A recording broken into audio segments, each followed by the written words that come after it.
अब बात करेंगे हाल ही में आई 114 पन्नों की जेएनयू जवाहरलाल नेहरू विश्वविद्यालय की रिपोर्ट की, जिसमें अब एक नया खुलासा हुआ है। इस 114 पन्नों की रिपोर्ट में बताया गया है कि कैसे बांग्लादेशी घुसपैठियों का देश और विशेषकर राजधानी दिल्ली में कितना अधिक प्रभाव पड़ा है। रिपोर्ट के अनुसार 1951 में दिल्ली की जनसंख्या में हिंदू 84% थे, जो 2011 तक घटकर 81% हो गए।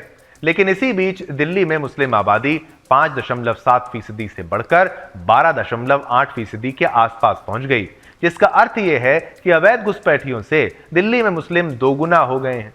आपको बता दें कि दिल्ली में बढ़ती बांग्लादेशी घुसपैठियों की संख्या दिल्ली के आर्थिक, सामाजिक और यहां तक कि राजनीतिक ढांचे को नुकसान पहुंचा रही है। कल चुनाव है भाई साहब, अब ध्यान रखिएगा। ये बांग्लादेशी घुसपैठिए कुछ मजहबी समूहों और राजनीतिक लोगों से समर्थन भी पा रहे हैं। यहां तक कि इन घुसपैठियों के चलते दिल्ली के स्थानीय लोगों की नौकरियां तक जा रही हैं और सबसे ज्यादा सरकारी योजना का भी ये लोग ही लाभ उठाते हैं। ये तो गरीब खुद को दिखाते हैं। सरकारी अस्पतालों में ये नजर आएंगे, सरकारी स्कूलों में ये नजर आएंगे, सरकारी नौकरियों के पीछे ये भागते नजर आएंगे। हर छोटे से बड़ा काम इनको करना है, क्योंकि इनके लिए तो बांग्लादेश से भाग के आए हैं इनके परिवार, इनको चाहिए रोजगार, इनको पेट पालना है। वहां पर इनकी दाल गली नहीं, अब आपकी रोटी ये छीनेंगे। अब बता दें, अब इन सब के चलते सरकारी सुविधाओं पर दबाव पड़ रहा है। इस घुसपैठ से दिल्ली के कई इलाकों की डेमोग्राफी बदल गई है। आपको जानकर हैरानी होगी कि ये घुसपैठिए देश में घुसने के लिए फैमिली फर्स्ट की नीति अपनाते हैं। रिपोर्ट में बताया गया है कि इन घुसपैठियों के परिवार से पहले परिवार का एक आदमी दिल्ली के भीतर आकर बस जाता है, पैसा कमाता है और रहने की जगह ढूंढता है। इसके बाद वो एक एक कर अपने परिजनों को भी बांग्लादेश से लाना शुरू कर देता है। ये घुसपैठिए पहले कुछ दिन सीमाई राज्यों में रुकते हैं और फिर दिल्ली की तरफ बढ़ते हैं। बीते कुछ दिनों में अवैध महिलाओं की संख्या बढ़ी है। दिल्ली आने वाले 43% से अधिक घुसपैठिए पश्चिम बंगाल में जाकर रुकते हैं। दिल्ली में बसने के बाद क्षेत्रीय या धार्मिक पहचानों के इर्द गिर्द बनाए गए समूह इन्हें मदद करते हैं। इसमें बड़ा काम ईद, मुहर्रम और बाकी मजहबी त्योहारों पर होने वाले आयोजन करते हैं।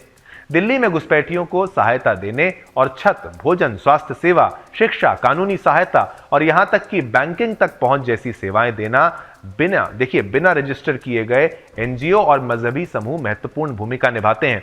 ये लोग अवैध प्रवासियों को रोजगार पाने और स्थानीय समुदायों में मिलने घुलने में मदद करते हैं। कभी कभी ये सरकारी नियम भी दरकिनार करते हैं। एनजीओज द्वारा दी जाने वाली सहायता के अलावा स्थानीय कई राजनीतिक हस्तियां भी, उनकी भी इसमें महत्वपूर्ण भागीदारी होती है। ये राजनीतिक हस्तियां इन्हें घर ढूंढने के लिए फर्जी कागज तक दे देती हैं। ये घुसपैठिए दिल्ली में कम पैसों पर भी काम करने को राजी हैं। ये दिल्ली के भीतर निर्माण, घरेलू काम, सफाई और रेडी पटरी वाला जो काम है, वैसे कामों में जुड़े रहते हैं। इससे दिल्ली के भीतर बेरोजगारी भी बढ़ रही है। ये लोग अपराध और गैर कानूनी धंधों में भी जुड़े हैं। ये दिल्ली की ब्लैक इकोनॉमी को बढ़ावा दे रहे हैं। सबसे बड़ी बात तो यह है कि ये घुसपैठिए सिर्फ भारत में कमाकर अपना ही काम नहीं चला रहे, बल्कि पैसा बांग्लादेश भी भेज रहे हैं। लगभग 50% बांग्लादेशियों ने भारत में खाते भी खुलवा लिए हैं। 20% बांग्लादेशी घुसपैठिए जमीन भी खरीद चुके हैं। देखिए, आपने नहीं खरीदी होगी, इन बांग्लादेशियों ने खरीद ली है, जो बाहर से आके चोरी छिपके आए, आपका रोजगार छीना और आपकी जमीनें भी अब जाएगी। अब जो कि चिंता की बात है, दिल्ली में इस काम से अर्थव्यवस्था पर फर्क पड़ रहा है। दिल्ली में रहने वाले 96.3% घुसपैठिए मुसलमान हैं। इनके चलते दिल्ली के उन इलाकों की जनसांख्यिकी भी बदल गई है जहां ये आकर बसे हैं, जिसके चलते यहां रहने वाले निवासियों को मिलने वाली सुविधाओं का लाभ भी ज्यादातर यही लोग उठा रहे हैं। दिल्ली में रहने वाले 75% अवैध बांग्लादेशी घुसपैठिए स्वास्थ्य सुविधाओं का भी लाभ उठा रहे हैं।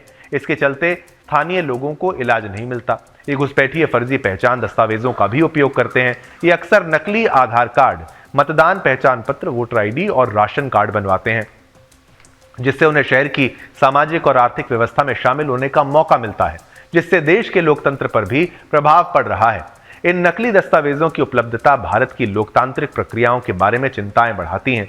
अगर गैर नागरिक छोटे तौर पर भी चुनाव में हिस्सा लेते हैं तो ये संभावना एक बड़ा मुद्दा है। इसके चलते प्रवासियों के विरुद्ध कड़ी जांच की बात भी उठती है और उठाई जाती है। तो डेमोग्राफी चेंज अगर हो, वो भी इस तरीके से कि भाई हिंदुओं की आबादी कम हो जाए और उसमें बांग्लादेशी मुसलमानों की आबादी बढ़ जाए, तो ये किस षड्यंत्र की ओर इशारा करता है, आप ही ज्यादा समझदार हैं।